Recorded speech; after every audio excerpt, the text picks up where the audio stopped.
All right, so we're getting started sculpting the mouth.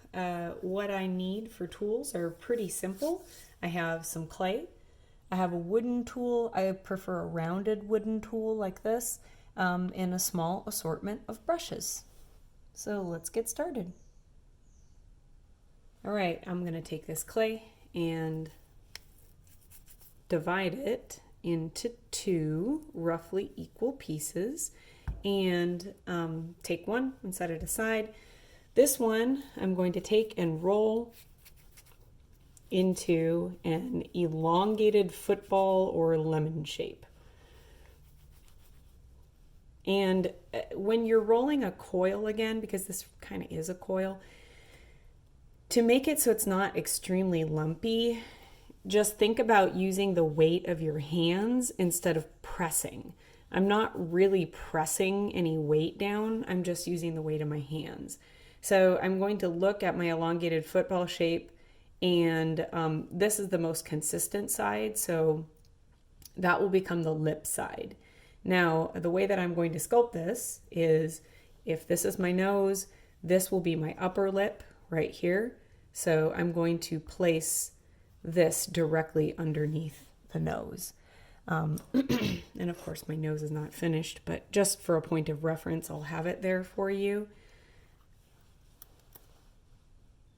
And so now what I'm going to do is look at this upper lip portion, and if I were to divide it in half long ways, the part on the upper half, this part up here, is all going to become the upper lip, like where the mustache would be, and then this would actually be the lip portion that is part of your mouth. So I'm going to take my finger at the roughly halfway point and I'm going to blend it back to create the upper lip. The corners I'm going to angle slightly downward for a more natural curve.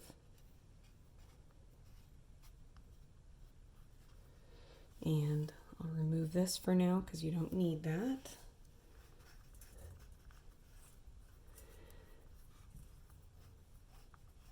And I want to make sure that this is a nice smooth transition, not a big dent. So after I've done that, if I tilt it, you can start to see the shadow that occurs.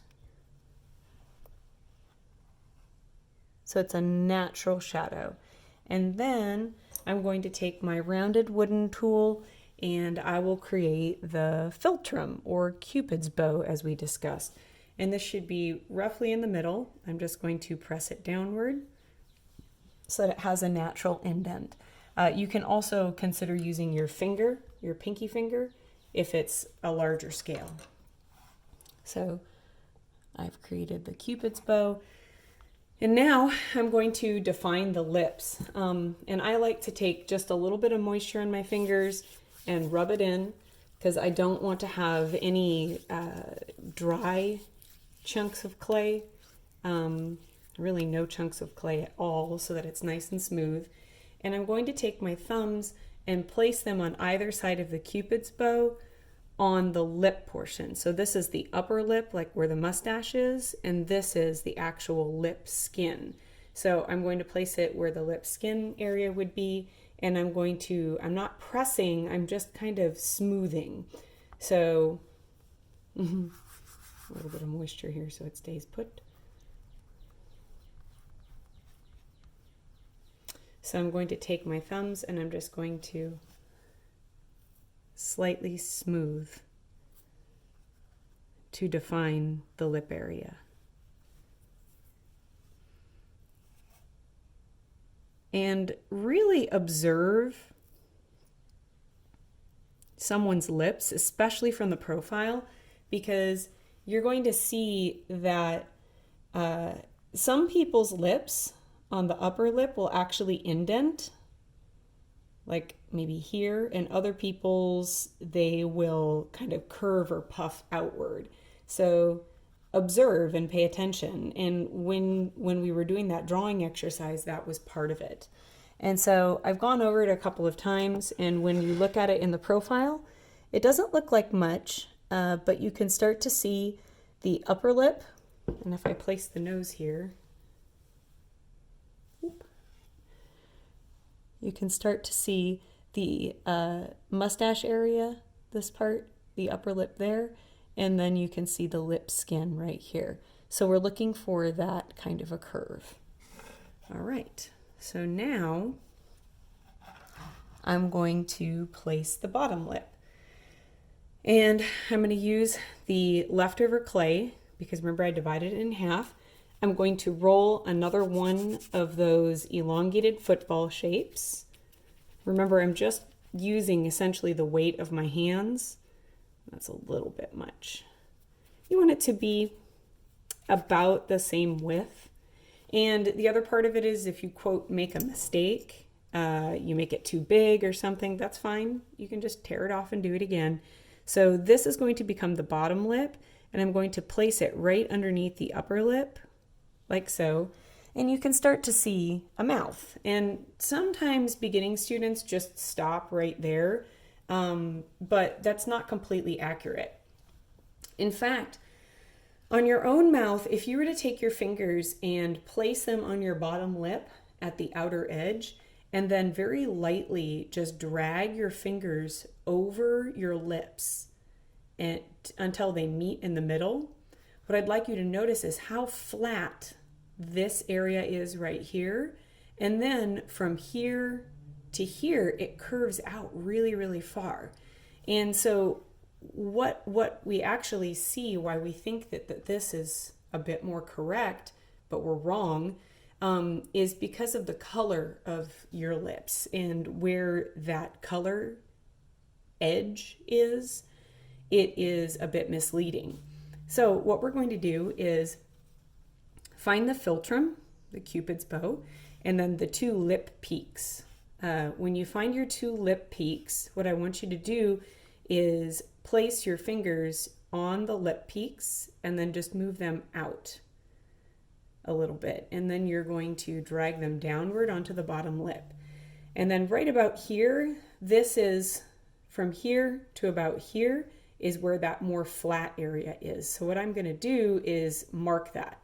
I'm going to press downward quite firmly here. Okay, quite firmly. And then I'm going to blend all of this clay downward. And this actually is supposed to, notice I'm not disturbing this natural shadow that occurs when the two lips meet. I'm trying to keep that nice and clean, because if you accidentally mess that up, trying to go back and rework it with sculpting tools and brushes, it just looks overworked. And so if you accidentally bump this line, I recommend you just tear the bottom lip off and reform it and do it over again. So now that I have this basic shape, what I'm going to do here is round this area here, and I'm going to kind of tuck this underneath with my thumb, and then just kind of perk it up a little bit. And then these actually become part of the buccal muscles underneath your bottom lip. And so if we were sculpting a whole human face, that would be a bit more evident. But for right now, all we're doing is just the lips like this. So you can see the natural shadow that occurs, and if anything looks too big or too small, you can add or remove clay. But I find that it's best if you have to do a lot of fiddling back and forth, add, remove, whatever, remake, just take it off and do it again.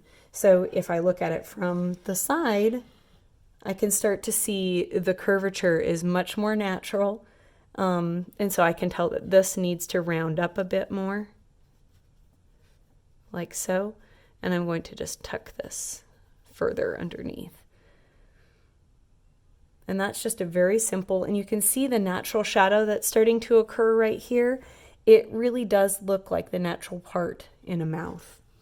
I'd also like you to realize and remember, look at your mouth when it's closed.